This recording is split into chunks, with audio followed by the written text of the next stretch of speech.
How's it going, everyone? In today's video, I'll show you on how you can print or clear print files from Bambu Lab P2S. So it's going to be extremely simple.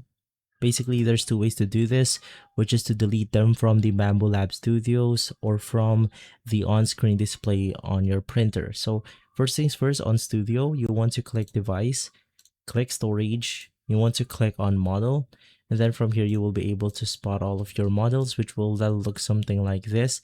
If you want to delete certain print files, you just want to go ahead and hover above it, and then you have the delete button. But if you want to delete the entire files, you just want to click on select all and then the delete button. Now for the on-screen display, it's going to be extremely simple. Once again, just click on the print files option and then you will be able to spot a similar format or UI. So just click on it, click delete, and then you should be good to go. If this video has been helpful, leave a like, subscribe, and follow us for more videos like this.